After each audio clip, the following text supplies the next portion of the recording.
Saints at Texans. Kickoff Sunday, October 15th, 1 p.m. Eastern, over under 42.5. Game overview by Pappy.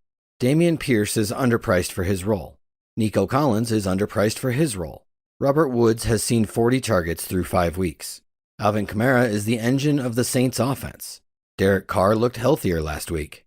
The Saints defense runs a complex scheme that could confuse C.J Stroud. How New Orleans will try to win. The 3-2 Saints come into Week 6 off a dominant 34-0 performance on the road against the Patriots. The 34 points against an injured but still quality defense looks like an offensive explosion, but the Saints defense dominated the game. The Saints defense generated a pick 6 and 2 sacks, but more than anything, they didn't let the Patriots get first downs. The Pats finished with a puny 156 total yards.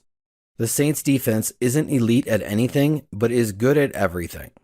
Dennis Allen comes from the defensive side of the ball, and it makes sense that his team would take on a win-on-defense mindset, which is exactly how this team is trying to get it done on Sundays.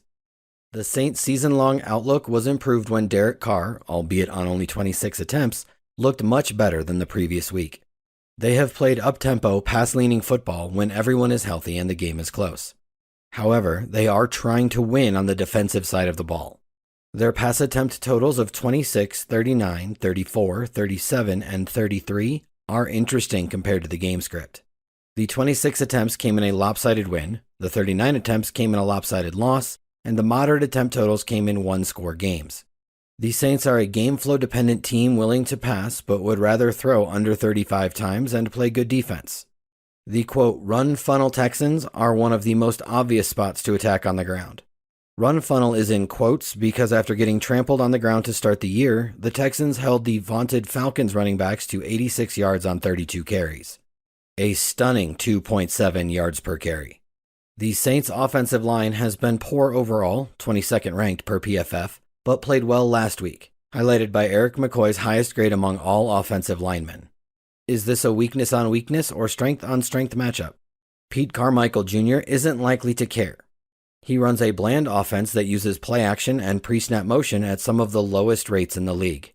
He isn't the type of offensive coordinator to adjust for specific opponents, and it's reasonable to expect another game of moderately leaning pass rates while hoping the defense can be dominant. How Houston will try to win. The 2-3 Texans come into Week 6 fresh off a heartbreaking 2-point loss to the Falcons. In what was expected to be one of the biggest mismatches of the week, the Texans sold out to stop the Falcons' run game and held them to a pitiful 2.7 yards per carry.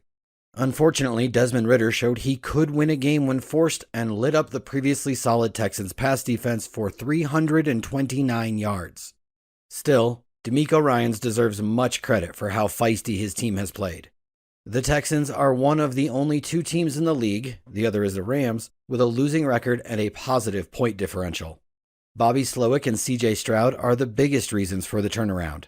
Slowik has installed a balanced offense willing to run or throw based on the individual game conditions. The Texans' pass attempt totals of 35, 31, 30, 47, and 44 are telling when you compare them to game flow. The 2 games over 40 attempts came in losses, the 2 30 attempts came in wins, and the 35 attempt game was last week in their only close game.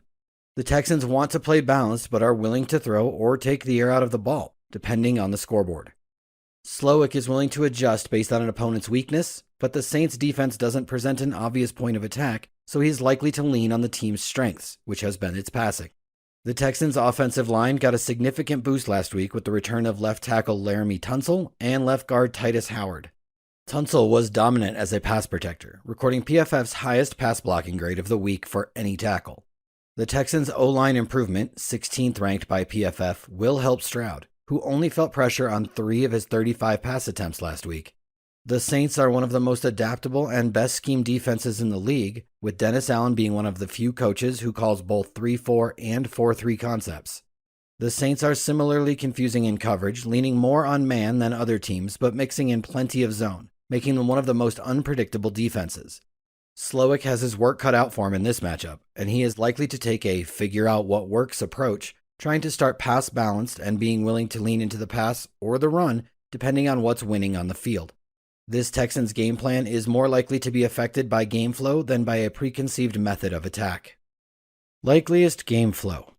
This game has a lowish total of 42.5, with the Saints installed as small 1.5-point road favorites. Those numbers make sense. The Saints defense has looked strong, their scheme is confusing for a rookie QB, and the Texans offense has struggled to get anything going on the ground. It will be tough for the home team to put up 20 points. The Saints are helmed by a defensive coach who wants to be a defensive team. They're happy to play pass-balanced, up-tempo football when things are close, but they'll back off and try to protect any lead, making their game outcomes highly scoreboard dependent. The Texans aren't much different, and this game is expected to stay close, but either team taking the lead would result in the team ahead taking their foot off the gas. There aren't a lot of paths to this becoming a back-and-forth shootout, with the most likely outcome being a game where both teams try to play balanced and limit their mistakes.